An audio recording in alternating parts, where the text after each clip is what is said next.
Sahabat Rasulullah ini mengikuti semua peperangan bersama Rasulullah, seperti Perang Badar, Uhud dan Perang Khandaq serta berbagai perang lainnya yang sangat menentukan dalam sejarah kaum muslimin. Beliau tidak pernah berpisah dengan Nabi Muhammad SAW baik saat berada dalam negeri atau keluar musafir. Beliau lahir 2 tahun 6 bulan setelah tahun gajah. Beliau telah memimpin para sahabat sholat berjamaah saat sakitnya Nabi Muhammad SAW sebelum wafatnya beliau. Dia termasuk orang yang paling dicintai oleh beliau.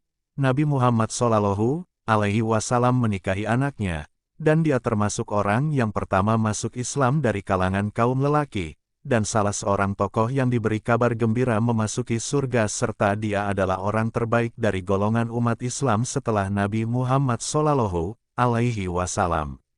Dialah orang yang pernah menemani Nabi Muhammad SAW saat bersembunyi di dalam gua, dan beliau telah mendapat kemuliaan bisa menemani Nabi Muhammad SAW pada peristiwa hijrah dan Allah Subhanahu wa Ta'ala telah menurunkan sebuah ayat yang tetap akan didengungkan sampai hari kiamat.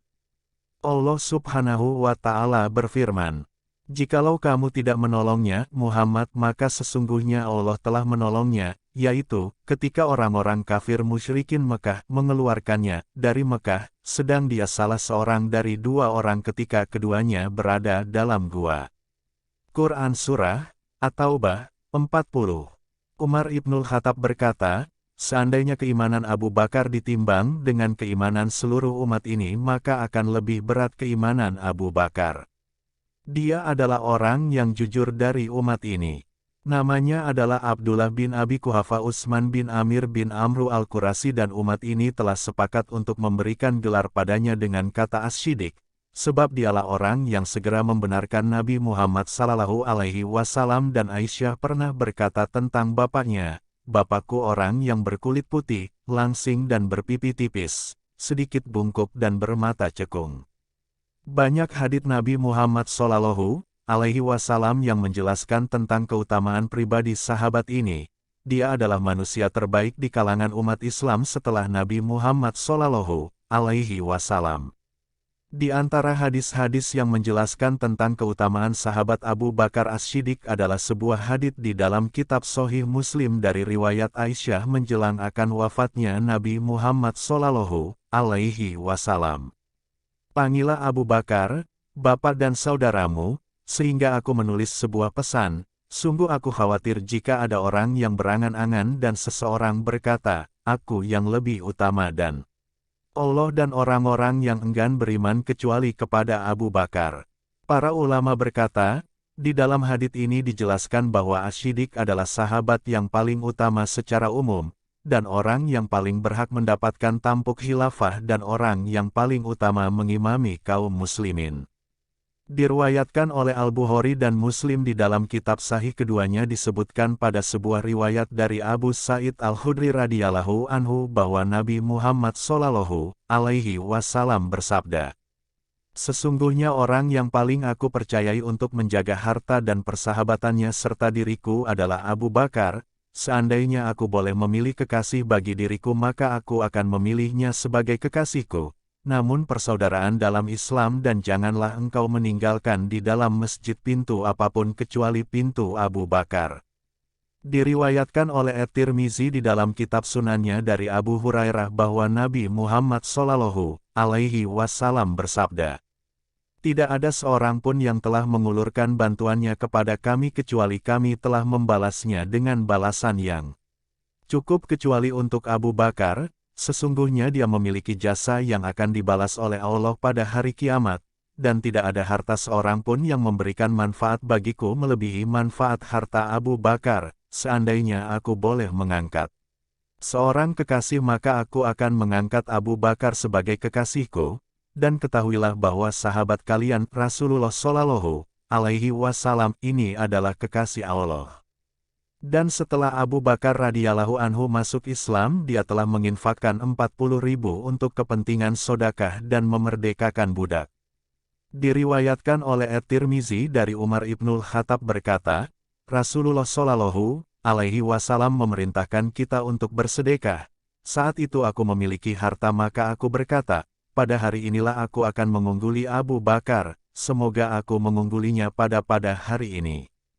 Maka aku pun mengambil setengah hartaku, maka Rasulullah Shallallahu Alaihi Wasallam bersabda, apa yang engkau tinggalkan untuk keluargamu?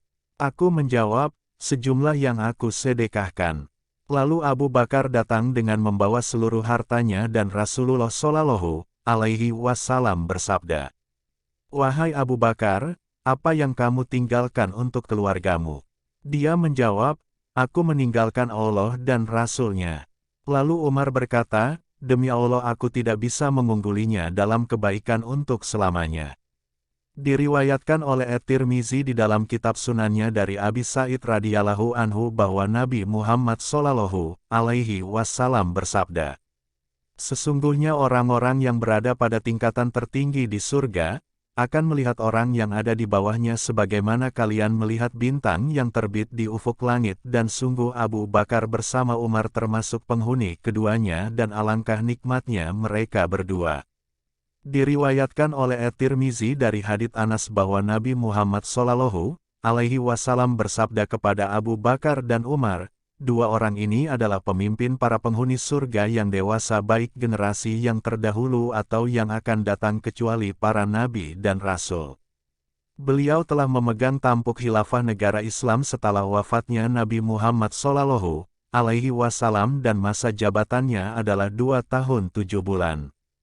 Dan pada saat bangsa Arab goncang oleh kemunafikan, sementara orang-orang Ansor juga tidak bisa berbuat banyak untuk membantu beliau, Aisyah berkata, seandainya gunung yang kokoh tertimpa dengan apa yang menimpa Abu Bakar maka dia akan hancur lebur.